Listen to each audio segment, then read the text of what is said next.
Ma'asyiral mu'minin wal muslimin yang dimuliakan oleh Allah.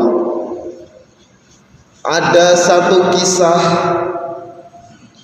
salah seorang raja pada zaman Bani Umayyah, namanya Hisham bin Abdul Malik. Beliau betul-betul sedang menikmati indahnya kekuasaan, menjadi seorang pembesar, seorang pejabat pemerintah, seorang raja. Apapun permintaannya pasti terpenuhi, dan segala keinginannya segera menjadi kenyataan. Hanya sekali perintah kepada para pengawal dan bawahannya, dan dengan sebutan Amirul Mukminin, siapapun bisa dikomando untuk memenuhi kebutuhannya. Semua pejabat dan staf tunduk dalam pemerintahannya. Suatu ketika di bulan Dzulhijjah, pada musim haji, Hisham bin Abdul Malik berziarah ke Baitullah Makkah Al-Mukarramah untuk menunaikan ibadah haji. Sebagai seorang pembesar, tentu saja beliau mendapatkan pengawalan sekaligus penyambutan yang sangat luar biasa. Begitu memasuki Masjidil Haram, Hisham sang raja tiba-tiba berkata kepada para pengawal yang mengelilinginya, "Tolong carikan aku seorang sahabat Nabi, bawalah dia menghadapku." Salah seorang pengawalnya menjawab, "Maaf Baginda Raja, saat ini sudah tidak ada lagi seorang pun sahabat yang masih hidup." Dilanjutkan oleh raja, "Kalau begitu dari kalangan generasi berikutnya saja, yaitu para tabi'in," kata Raja Hisham. Begitu mendapat perintah itu, "Siap yang mulia," berkatalah salah seorang pengawal dan langsung bergegas menuju sebuah rumah yang sangat sederhana yang berada di salah satu sudut kota Makkah Al-Mukarramah. Tawus Al-Yamani nama pemiliknya. Tawus Al-Yamani adalah seorang ulama yang sangat disegani dari kalangan tabi'in. Oleh sang pengawal, Kiai Tawus ini pun segera diajak menghadap sang khalifah, sang raja Hisham bin Abdul Malik. Kemudian daripada itu, di luar dugaan siapapun, para hadirin sekalian, termasuk khalifah raja sendiri, begitu Kiai Tawus sampai di tempat baginda raja, tanpa salam dan tanpa permisi, tanpa panggilan kebesaran, apalagi sampai membungkuk-bungkuk, bahkan tanpa melepaskan sandalnya, Kiai Tawus berjalan di atas permadani yang digelar menuju tempat sang raja. Kiai Tawus langsung duduk di sebelahnya, sembari menyapa dengan suara yang datar, seakan tanpa beban sama sekali. "Bagaimana kabarmu wahai Hisham?" Karuan saja semua orang yang hadir di tempat itu kaget. Kaget bukan main melihat sikap cuek Kiai Tawus di hadapan sang raja, lebih-lebih sang khalifah raja sendiri. Bahkan saking tak kuat menahan amarahnya, hampir saja Raja Hisham memerintahkan pengawalnya untuk membunuh Tawus Al-Yamani ini karena saking dirasa lancangnya. Tapi semua mencegah, "Jangan wahai Amirul Mukminin, Baginda saat ini sedang berada di tanah haram, sedang berada di tanah suci, tanah miliknya Allah dan Rasulnya. Diharamkan di sini untuk menumpahkan darah." Demikian salah seorang pengawal memberanikan diri untuk mengingatkan baginda raja. Meskipun diam-diam semua yang ada di situ juga ikut mencibir dan mencaci Tawus yang mereka anggap tidak punya sopan santun. tak punya unggah-ungguh dan tidak mau hormat kepada khalifah. Beraninya dia semaunya kepada sang pembesar dan penguasa yang lazimnya selalu dihormati, disegani dan ditakuti oleh siapapun. Tapi Kiai Tawus tetap saja tenang, seakan tidak terjadi apapun. Baiklah Tawus, sekarang aku ingin bertanya kepadamu, apa sebetulnya yang membuat engkau bersikap begitu berani di hadapanku? Begitulah akhirnya suara sang raja Hisham bin Abdul Malik memecah keheningan yang terasa mencekam sedari tadi. Ditanya seperti itu para hadirin, Tawus malah balik bertanya, "Loh, memangnya apa yang sudah saya perbuat, wahai Hisham?" Kata Tawus sambil menunjukkan mimik seperti orang yang sama sekali tidak bersalah. Baiklah Tawus Al-Yamani, sekarang begini saja, tolong jelaskan kepadaku kenapa tidak kau lepaskan sandalmu ketika menghadapku. Mengapa engkau tidak memanggilku dengan nama kebesaranku yaitu Amirul Mukminin? Lalu mengapa kamu dengan seenaknya tanpa permisi duduk begitu saja di sampingku?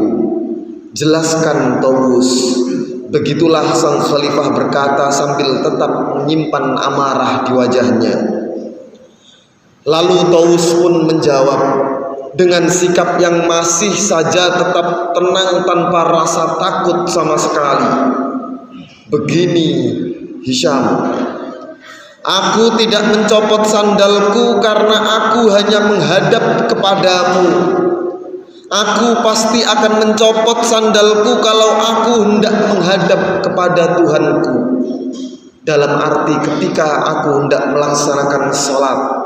Begitu jelas Tawus. Sedangkan mengapa aku tidak menyapamu dengan nama kebesaranmu, yaitu Amirul Mukminin? Karena ketahuilah wahai Hisham, bahwa tidak semua rakyat setuju dan mendukung atas naiknya kamu menjadi seorang pemimpin di negeri ini.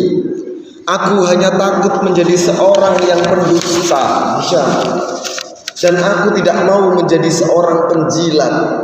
Demikian kata Tawus menjelaskan dengan suaranya yang cukup tegas. Baik Tawus, sekarang jelaskan, mengapa engkau tiba-tiba duduk begitu saja di sampingku sebelum aku mengizinkan? Raja Hisham bertanya lagi. Dijawab Tawus, "Oh, itu." Sambil mengarahkan pandangannya kepada para pengawal yang berdiri mengelilingi dan tunduk kepada raja. Pernahkah kau mendengar wahai Hisham bahwa sahabat Ali bin Abi Thalib radhiyallahu an pernah berkata, bila kamu ingin tahu salah satu yang bakal menjadi penghuni neraka, maka lihatlah kepada seseorang yang senantiasa duduk angkuh sementara orang-orang di sekitarnya berdiri merunduk menghormatinya. Mendengar ucapan ini, Khalifah Hisham hanya diam termangu, tapi Tawus terus melanjutkan bicaranya. Sayyidina Ali bin Abi Thalib juga menjelaskan bahwa di neraka jahanam nanti akan ada ular dan kalajengking yang sangat besar yang pekerjaannya tidak lain kecuali menggigit dan mematuki para penguasa yang zalim, yang tidak berlaku adil kepada rakyatnya. Begitu kata Tawus. Dan setelah mengatakan demikian, dia pun lalu pergi begitu saja meninggalkan sang raja bersama para pengawalnya.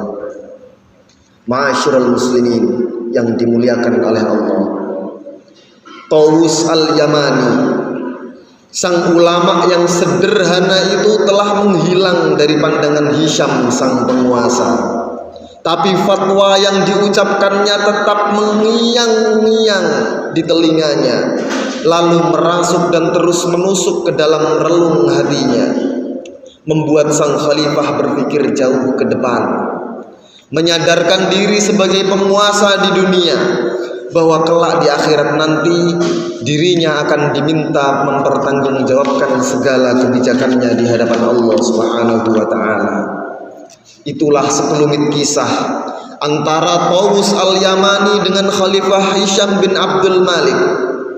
Sebagai seorang ulama, Tawus telah berhasil menjaga kehormatan dan jati dirinya di hadapan seorang penguasa.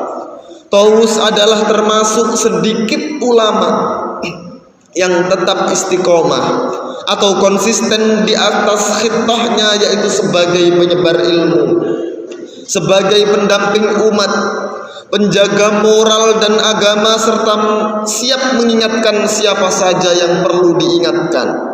Tidak seperti kebanyakan para ulama lainnya, Tawus bukanlah ulama yang aji mumpung, yang mumpung ketemu dengan pejabat atau penguasa lantas sebatas memanfaatkannya untuk kepentingan-kepentingan pribadinya.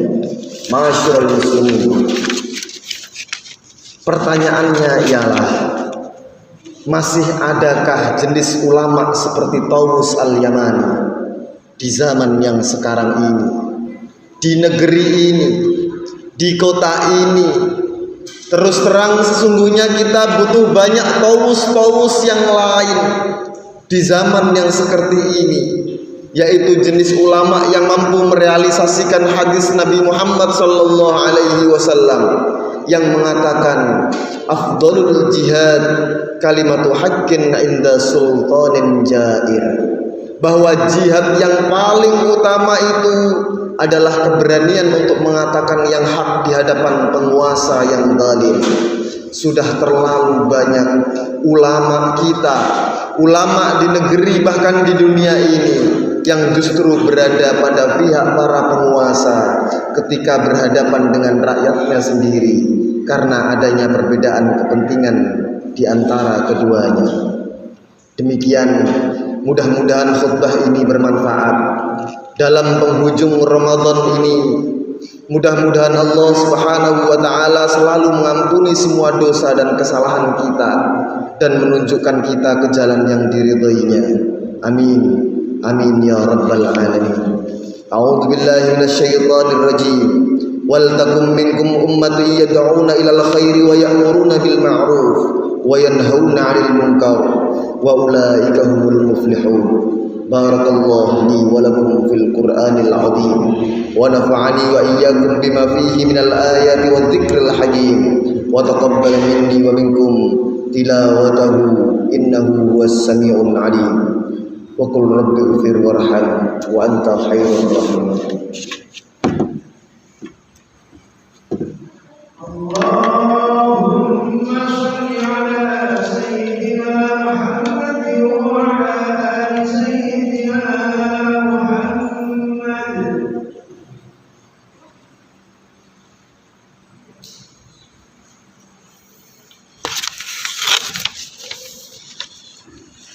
Alhamdulillah, alhamdulillahilladzi kana bi'abidihi khabiran basira. Asyhadu an la ilaha illallah wahdahu la syarika lah. Tabarakalladzi ja'ala fis samai buruja wa ja'ala fiha sirajan wa qamaran munira. Wa asyhadu anna sayyidana Muhammadan 'abduhu wa rasuluh alladzi ba'athahu bil haqqi basyiran wa nadhira wa da'iyan ilal haqqi bi idnihi wa sirajan munira.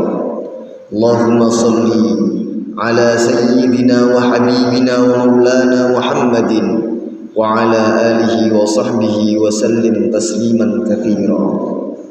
Amma ba'du, fa ya ayyuhal muslimun ittaqullaha la'allakum tuflihun. Ya ayyuhalladzina amanu ittaqullaha wal tanzur nafsum ma qaddamat lighad wattaqullaha innallaha khabirum bima ta'malun.